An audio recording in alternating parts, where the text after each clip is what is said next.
Halo teman-teman, sekarang kita akan membahas tentang gerak lurus beraturan atau GLB.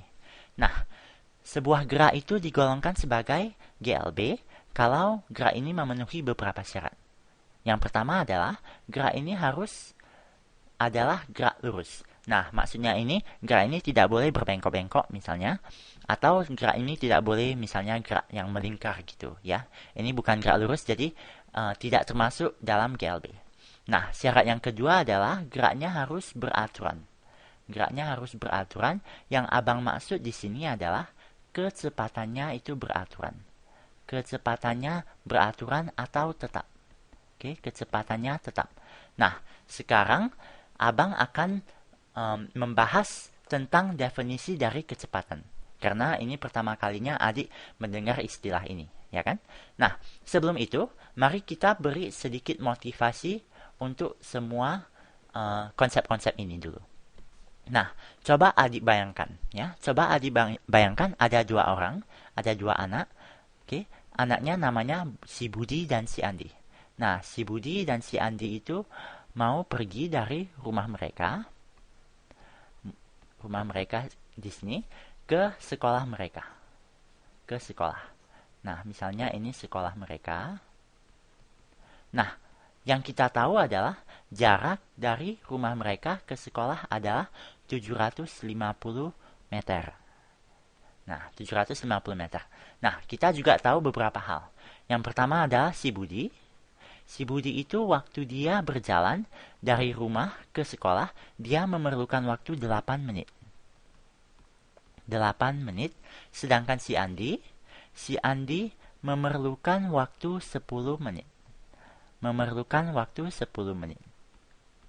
Nah, kalau abang tanya adik sekarang ya, kalau abang tanya adik, siapa yang lebih cepat?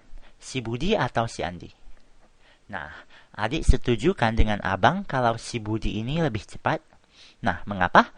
Karena si Budi ini untuk jarak yang sama, untuk menempuh jarak 750 meter, si Budi hanya perlu waktu 8 menit, sedangkan si Andi memerlukan waktu yang lebih banyak, 10 menit. Berarti si Budi lebih cepat dari si Andi, makanya dia dapat sampai ke sekolah lebih cepat. Oke, dalam waktu yang lebih sedikit. Nah, kalau misalnya abang ganti pertanyaannya sedikit. Nah, abang ganti pertanyaannya menjadi begini. Misalnya saja sekarang ya, misalnya kita ada sebuah rumah lain. Nah, anggap saja ini rumah dari paman mereka. Nah, rumah paman mereka dari rumah mereka ini jaraknya misalnya saja 900 meter. Ya, 900 meter. Nah, kalau misalnya abang bilang begini, si Andi itu memerlukan waktu 10 menit untuk pergi ke sekolah. Nah, si Budi memerlukan memerlukan waktu 10 menit, ya, 10 menit, tapi 10 menit itu untuk pergi dari rumah dia ke rumah pamannya. Ke rumah pamannya. Nah, coba adik pikirkan dulu sebentar ya. Siapa yang lebih cepat? Siapa yang lebih cepat? Nah, sudah. Nah, adik pasti setuju dengan abang kan bahwa si Budi yang lebih cepat. Mengapa? Karena begini. Waktu yang mereka perlukan itu sama, ya. Waktu yang mereka perlukan itu sama-sama 10 menit. Tapi dalam 10 menit ini, si Budi dapat menempuh jarak 900 meter. Ini 900 meter ini lebih jauh dari jarak yang bisa ditempuh oleh si Andi. Si Andi cuma bisa menempuh jarak 750 meter. Nah, ini berarti si Budi lebih cepat daripada si Andi karena dengan waktu yang sama Budi dapat menempuh jarak yang lebih jauh, ya. Berarti si Budi lebih cepat daripada si Andi. Nah, kalau misalnya abang mengganti pertanyaannya sedikit. Oke, misalnya saja abang bilang begini. Misalnya saja abang bilang bahwa si Andi ini memerlukan waktu 8 menit. 8 menit untuk pergi ke sekolah. Nah, si Budi memerlukan waktu 10 menit untuk pergi ke rumah pamannya. Nah, lihat di sini ya. Si Budi, jarak yang ditempuh oleh si Budi dan si Andi itu berbeda. dan juga waktu yang mereka perlukan juga berbeda. Nah, sekarang coba adik pikirkan sebentar ya. Siapa yang lebih cepat dari si Budi dan si Andi ini? Siapa yang lebih cepat? Sudah? Nah, kalau adik tahu jawabannya, selamat, karena ternyata adik lebih pintar dari abang. Abang sebenarnya nggak bisa tahu langsung siapa yang lebih cepat hanya dengan melihat berapa jarak yang ditempuh dan waktu yang mereka perlukan. Mengapa? Nah, mengapa abang bilang seperti ini? Ini karena sekarang yang kita punya di sini adalah si Budi dan si Andi menempuh jarak yang berbeda dan mereka mempunyai waktu yang berbeda juga. Mereka juga memerlukan waktu yang berbeda. Kalau sebelumnya misalnya ya, kalau sebelumnya jarak mereka sama, kita bisa membandingkan waktu yang mereka perlukan untuk mengetahui siapa yang lebih cepat. Atau kalau misalnya waktu mereka sama, kita bisa membandingkan berapa jarak mereka untuk mengetahui siapa yang lebih cepat. Tapi kalau dua-duanya berbeda, nah ini agak susah supaya kita bisa tahu siapa yang lebih cepat. Nah, maka dari itu kita memerlukan konsep kecepatan. Maka dari itu kita memerlukan konsep dari kecepatan. Kecepatan. Nah, kecepatan itu tidak lain diciptakan ya. Kecepatan ini pasti konsep kan? Nah, konsep ini pasti diciptakan seseorang kan? Nah, seseorang ini ilmuwan pada zaman dahulu menciptakan konsep ini supaya kita bisa mengukur dan tahu secara langsung siapa atau objek apa yang lebih cepat. Jadi, hanya dengan melihat nilai dari kecepatan ini, kita bisa langsung tahu, oh, rupanya si Budi lebih cepat, atau oh, rupanya si Andi lebih cepat. Nah, sekarang mari coba kita definisikan dulu, oke? Kita sekarang coba cari tahu dulu arti dari kecepatan ini. Kecepatan ini, definisinya adalah ini, ya. Kecepatan ini adalah perubahan posisi setiap satuan waktu. Setiap satuan waktu.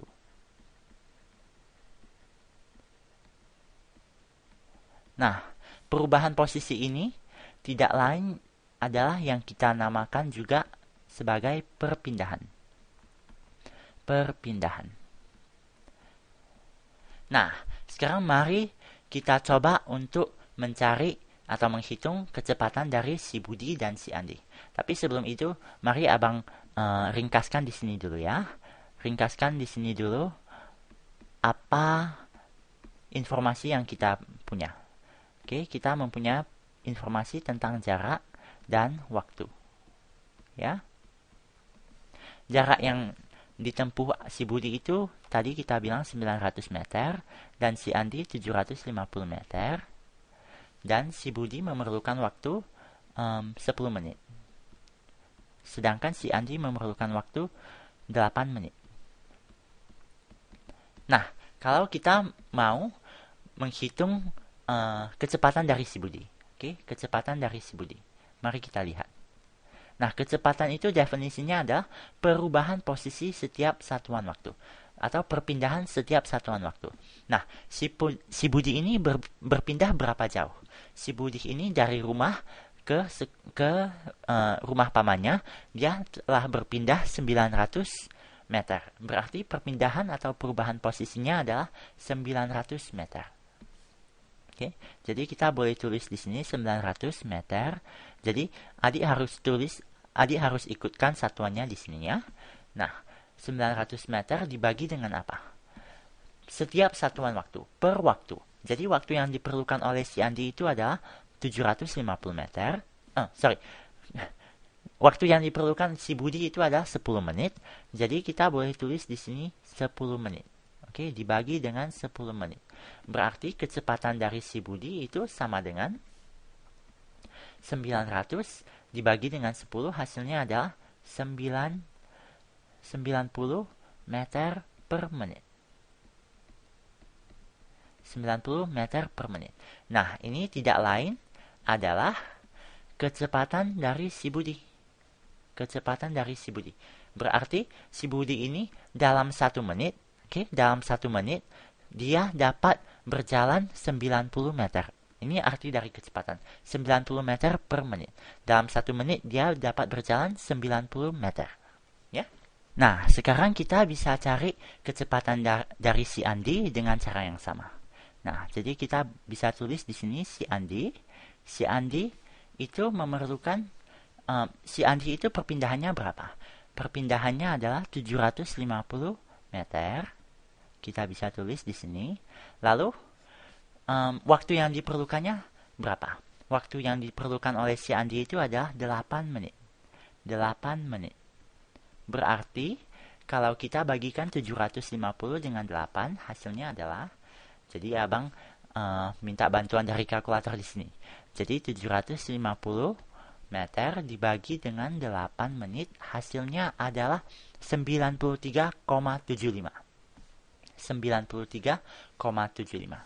Jadi, abang bisa tulis di sini, Andi kecepatannya adalah 93,75 meter per menit. Jadi, satuannya harus diikutkan di sini ya. Nah, inilah kecepatan dari si Andi.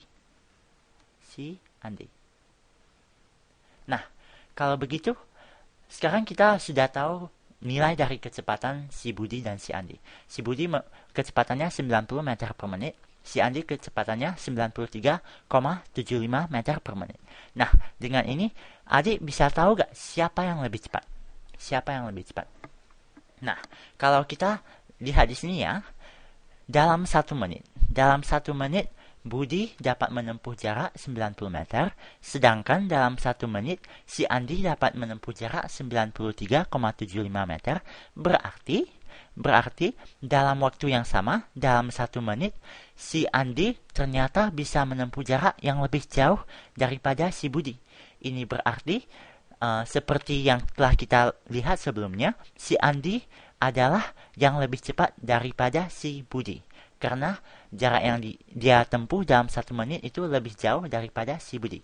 Nah, apa yang telah kita lakukan di sini? Dengan menghitung kecepatan, yang telah kita lakukan adalah menyelaraskan waktunya. Menyelaraskan waktu yang diperlukan oleh si Budi dan si Andi. Sedangkan sebelumnya, kita cuma tahu waktu si Budi sama si Andi itu 10 dan 8 menit, berbeda ya. Sekarang kita tahu bahwa waktu yang mereka perlukan ini sama, dan sekarang kita bisa membandingkan jarak yang ditempuh oleh kedua-duanya. Nah, karena itu kita bisa langsung tahu siapa yang lebih cepat. Yang mempunyai nilai kecepatan yang lebih besar itu adalah yang lebih cepat. Nah, dengan ini kita bisa tahu bahwa si Andi itu adalah yang lebih cepat.